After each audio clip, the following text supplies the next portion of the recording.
नमस्कार मित्रों, मैं आज कुसुम शर्मा आपके सामने दोबारा प्रस्तुत हूँ वही टॉपिक लेकर के। अद्भुत मल्ला जानिए संपूर्ण भेद पार्ट 3।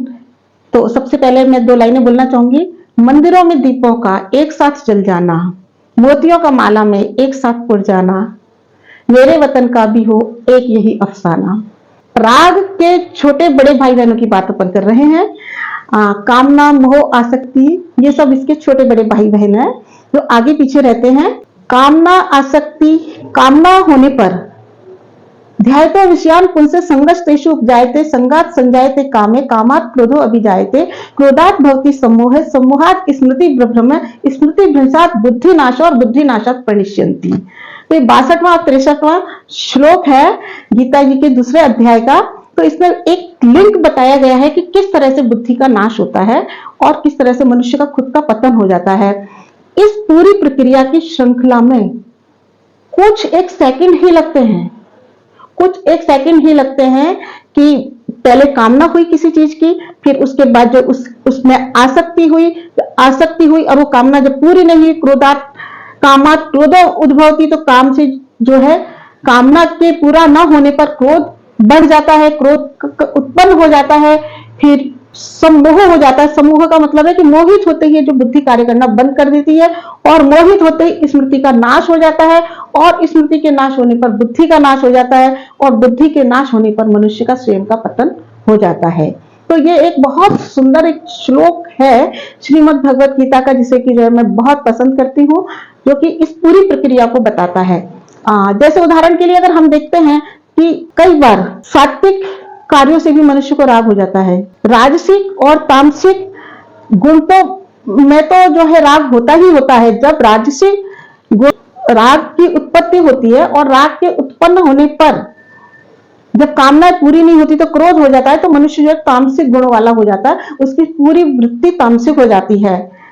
परंतु सात्विक में भी जो है राग उत्पन्न होता है। ये थोड़ा सा मुश्किल लगता है समझना पर, लेकिन बिल्कुल होता है। जो सात्विक कार्य हैं, पाठ करना पसंद है, किसी को मंदिर जाना पसंद है, किसी को जो है व्रत करना पसंद है, किसी को जो है और भी कई प्रैक्टिसेस पसंद है, तो वो उन्हें करते हैं, दिन रात करते हैं और उनके प्रति उनमें राग उत्पन्न होने लग जाता है। और जब वो राग उत्पन्न होता है तो उसके प्रति जो है उसमें उनके अंदर मोह हो जाता है। उस बीच में अगर उन्हें कोई ये कहे कि तुम इस कार्य को छोड़ करके ये कार्य कर लो, ये कार्य ज्यादा जरूरी है, तो उसे राग होगा और उसे क्रोध आएगा। तो इस तरह से जो इस प्रकार के राग से भी उबरना बहुत आवश्यक है। भगवान कृष्ण ने 14वें अध्याय में कहा है, गुणान एतान अतीत्य, जो इन गुणों को पार कर ले। कौन से गुण? सात्विक, राजसिक और तामसिक। जो उन गुणों को पार कर लेता है वो मद भावम आगता, वो मेरे भाव को आ जाता है। तो सात्विक भावों में अब जैसे एक छोटा सा उदाहरण मैं आपको देना चाहती हूँ कि अपने बच्चे से सभी को प्रेम होता है, परंतु वो राग कब बनेगा? जब वह उसकी खुशी के लिए किसी गलत काम को नहीं देखेगी कोई माँ, और जो है किसी भी तरह से जो सिर्फ अपने स्वार्थ के लिए, अपने बच्चे के स्वार्थ के लिए करना चाहिए, चाहे वो गलत हो, चाहे वो उसके परिणाम अनुचित हो, तो जो है इस तरह के राग होने पर अपने बच्चे के लिए गलत बीजों को बो रही है। तो ऐसे ही अगर हम श्रीमद् भगवत गीता में देखते हैं कि प्रथम श्लोक है, धर्म क्षेत्र कुरुक्षेत्र संवेता युद्ध सवे माम का पांडवश्चैवे किम अकुर्वत संजय। तो धृतराष्ट्र को माम का और पांडवश्चैवे, अपने पुत्रों में राग था और पांडवश्चैवे, और पांडवों को उन्होंने अलग कर दिया, जबकि वो भी उनके पिता के समान थे, वो भी उनकी सारी आज्ञाओं को मानते थे। तो ऐसी दशा में, ऐसी कंडीशन में माम का और पांडवश्चैव कहने से ही पता चल गया कि उनके मन में बहुत भेद है, और यही डिफरेंस उन्हें जो है इस महाभारत के युद्ध की तरफ ले गया।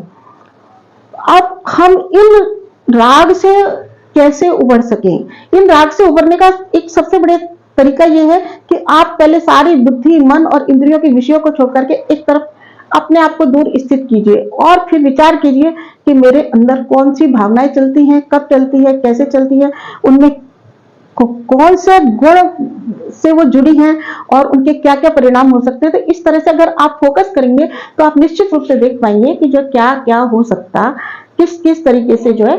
तो इंद्रिया सार्थे राग देश व्यवस्थित हो तयोर वशम आगच्छेतो इससे परिपंथ में।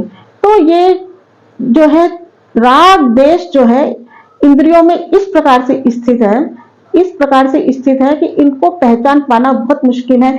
इंद्रियों से उत्पन्न जो राग है वह अपना खुद का लगता है, क्योंकि जब तक मनुष्य सेल्फ को, स्वयं को इंद्रियों से अलग करना नहीं सीखेगा, तब तक वो जो है इंद्रियों में उत्पन्न इन भावनाओं को पहचानने में असमर्थ रहेगा। तो इनको जो पहचान पाए, इनको जो समझ पाए, वो ही अद्भुत मल्ला कहलाता है। वही एक अद्भुत मल्ला है जो कि इस शरीर रूपी नाव को, उसके सारे दोषों को बंद करके इस संसार रूपी सागर में ठीक प्रकार से चला पाए। तो मित्रों, अंत में मैं कहना चाहूंगी, दीपारी जत मालसु घणो उजीतो हो तो थारी मारी ज्योत सु भारत उजलो होए। जय हिंद।